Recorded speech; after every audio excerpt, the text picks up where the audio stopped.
Well, started modelling, crikey, it must have been, my father bought my brother and I trying trains and that for Christmas, and it was always a great delight.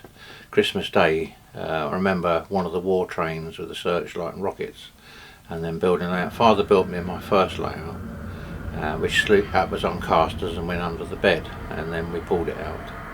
And then I decided that I would want to make a model of a prototype, and I at that time lived in Chesham, and they still had steam engines and diesel shunting in the yard at Chesham, and I tried to recreate it, but with Hornby points all the wagons used to buffer lock, and so that was quite a bit of frustration.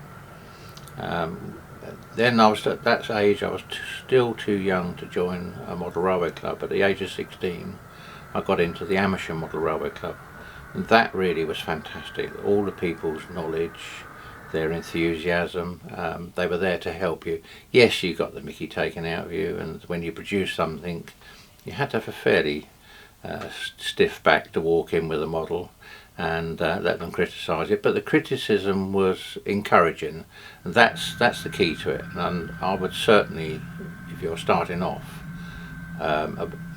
join a club where you get the experience. It's the experience and helping you out with problems that's the key to basically enjoying the hobby. Otherwise, if you're just on your own, it's like one fish in a pond. You're not going to do a lot. So that was the sort of my initiation. When I then became apprentice later on, about 18, 19, at British Aluminium, and again it's meeting the right people. We had 3 engineers that worked in a very dark workshop, and they were past retirement age then, but they were interested in railways. Normally they didn't speak to people. You would walk in, hand your job in, they would do it. 2 or 3 weeks later you go and pick it up. But because of my interest, they sort of took me under their wing. They very kindly taught me turning on lathes, what size drills to use, what speeds for different metals, and this is not written down in the book. It's the sort of thing that would be passed on to you by these people. So again, very lucky indeed. Having that knowledge and all the equipment that was available, I started turning my own wheels and trying to machine things, and at that time was also the infancy of P4. Studio Lith were the company that supplied mainly the parts, and they kept doing revised versions every other week, so you got used to something. 2 weeks later you couldn't get it because a revised version was available. So it was a bit frustrating, but eventually we cracked it, and I think Mike Sharman was probably the biggest success for me because he made wheels, and the key to modelling is wheels. I then did a couple of P4 layouts which went around the circuits, Bevet and Beverleys, based on London North Western steam engines, and I built most of the stuff with it because the chairman for Amersham Model Railway Club was a keen North Western fan, and he had a fantastic collection. So it's all linked in together. So from P4, did that for many years, became the editor for Model Railways, but the whole of that time it were always peering at photographs. Was that thing right? Could that be correct? And there was always some little smart ass would come along and say, "Well, you got that wrong, mate." And I said, "Well, where's the photo?" "Oh, no, you got it wrong." So it was always just that grey area. When I was the editor of Model Railways, a kit came in from RJX Model Railways for a Class 90. At the same time, I'd seen a model built by Brian Daniels, and the model was of a Class 37 in O gauge, and it was absolutely superb. And say at the same time this Class 90 kit came in, and the secretary or publicity officer for the guild was a lovely lady called Janet Strike, and her father worked on the railways. He was a driver at Euston, and I said to her, "Is there any chance you can get me, with the aid of your father, to photograph a Class 90?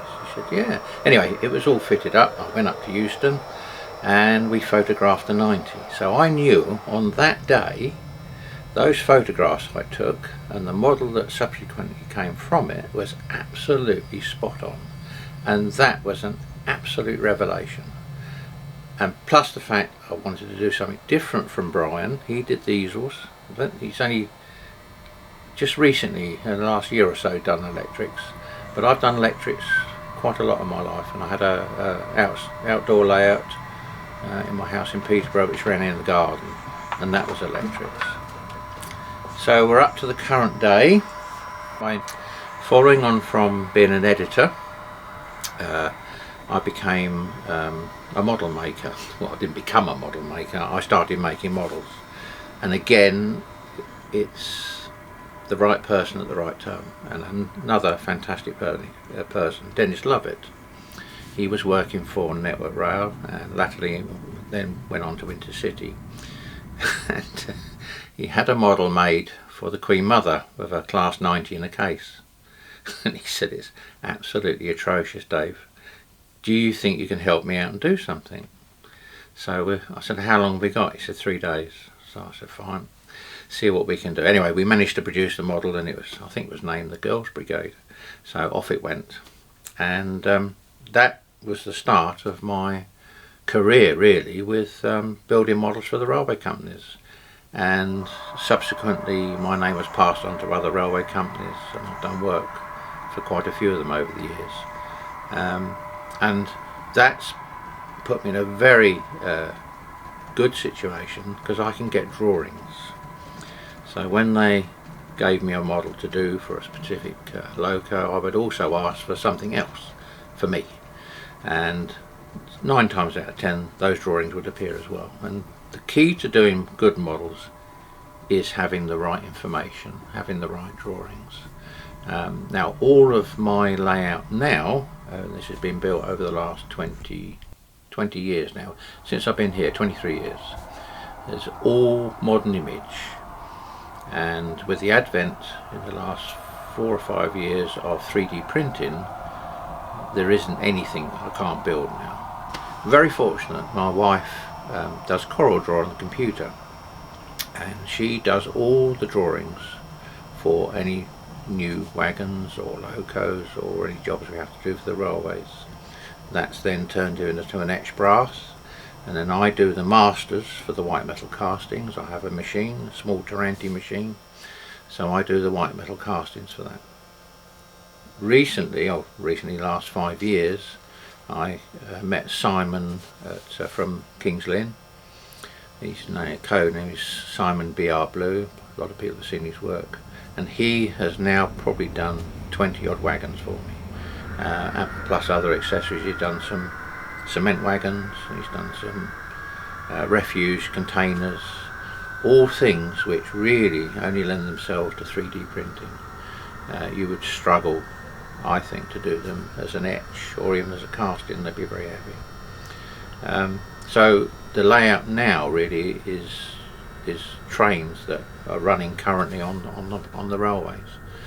I do an awful lot of work for GB Rail Freight, and again they very kindly pass on drawings to me. And there's another side to that as well, is that quite a few of the model companies sometimes struggle to get information, and they come on to me. Yes, I pass on my contacts, and then they continue with the people getting the information from them. At the end of the day, most of the railway companies want a model of their product that's accurate, and if they can supply the right drawings, the information, the colour schemes and that, they know that the model's going to come out right. It's most people are there to help each other. My interests are across the board, so I love diesel. Well, they're all 66s or 67s. There's not a lot to shout about now. I still like the electrics, but again, it's you can only have electrics really on mainline trains, going from one yard to another yard, whereas the diesels can shunt yards and you can do trip working with them. Most of the layout is, I would say 90% of it's freight. this came about with Thrall. He'd always came to me and said, could you produce models of the wagons, of our new fleet of wagons in 7mm? The idea being that they could go to an exhibition for the railway industry, and on the stand have these different models. So if a customer came up, perhaps wanted to move elephants, then we'd have a wagon here that would accommodate that, or if we had another wagon that wanted to do cocaine or feathers or something like that, then they could do that right through to steel.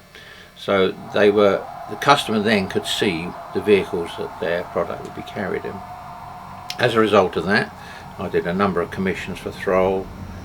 One was a lovely one. I did 9 wagons based on drawings from Poland, that only one person in the factory spoke English. We only had fax in those days, and the exhibition was in Germany, which was run by a Dutch firm, and my wife had to fly the models out to the exhibition because we couldn't freight them. So that was quite good, and that all came about, and that was 4 different languages, so that was excellent. So yes, there's been a lot of good fun over the years. Thoroughly enjoyed it, and to say that I've done 35 years of basically enjoying myself, fantastic. When I bought this property, which is situated next to the East Coast Main Line, so it has a massive appeal, and it also had 4 or 5 what then were stables and sheds. And I managed to bring a piece of layout from my old house, about 20 feet long, and that went into 2 of the stables.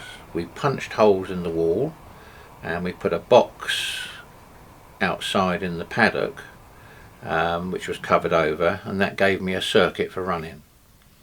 I then built a well to go underneath the layout, because I knew at some stage I might get old, and it'd be much easier just walking under the layout than trying to crawl. You see, funny as ever, you go to these layouts of people and you see 70 and 80-year-old people trying to crawl under a layout. It's very indignant, very indignant.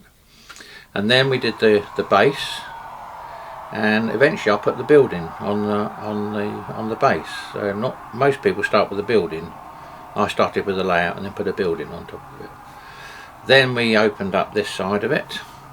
It's all based on basically 2 running tracks, and everything else is feeding it. Some of these trains are 16 feet long, not easy to hide a 16-foot train in your pocket. I'm up to about 23 trains now, so it's always a constant fight with storage. So we have 2 main running lines, and then the rest of it feeds both sides. But key to it are 2 reverse curves, and they were put in right at the beginning. Again, one of the things you see is you go to a layout and there's the same 4 trains running on the upside, and there's same 4 trains running on the downside, and all day long, and after a while that does get boring. With this layout you can start off with 1 train in the yard, you can take it through the up line, reverse it, have it running on the down line, reverse it, put it back in the storage sidings. And so that there's no limitations, everything will run everywhere. When I came to DCC, this really fulfilled the plan, because it is now just a go anywhere railway. Nothing is banned. You don't need complicated wiring. Literally the trains will go anywhere. You can have head-on collisions if you so choose, like the Addams family. Wouldn't recommend it, because it's difficult to get the explosives these days. But DCC was never really going to go DCC because of all the stock I had. But fortunately my wife bought me the DCC with the help of Mr. Besant, who still haven't fixed him for that one. And to be honest with you, it's been an absolute godsend, fantastic, and I would recommend anybody go DCC, even if you start off with 2 foot of track on a piece of board. The enjoyment you can get out of all the sounds and the movement of the loco, it's just a whole new dimension. Absolutely superb. Was the layout inspired by any prototype? No, this is basically his train set. There's no getting away from it. And funny enough, Pete's doing a layout at the moment. He's doing bits and pieces on his layout, and we chatted quite a lot. And I always think it's harder to do a fictitious layout than it is to do a model of prototype. With the prototype, you can go up there on the day, photograph it, go home, and you can reproduce it. On a fictitious layout, it has to look right, and you have to balance it, and you can put some things in and you go, oh no, it's not right, even though it probably is, but because it's fictitious, it has to balance right. So I think it's harder to do a fictitious layout, but at the end of the day, this is just something to show the trains off, really. So the tracks, I've got the track right now. The signalling is pretty much there, although I have got to put these lovely new dapple ground signals coming. I've got to put some of those in. The scenery is at a certain level. I'm very fortunate with this layout. It's broken up into about 4 units, so you can work on one unit and bring it up to a level, and then you go on to the next unit and you can bring that up, and so you work your way around it until you come back to the original one, and then you can lift that to the next level. Some people's layouts, you walk into a big room and it's all there on show and you can see everything at once. Now that's a much harder project, I think.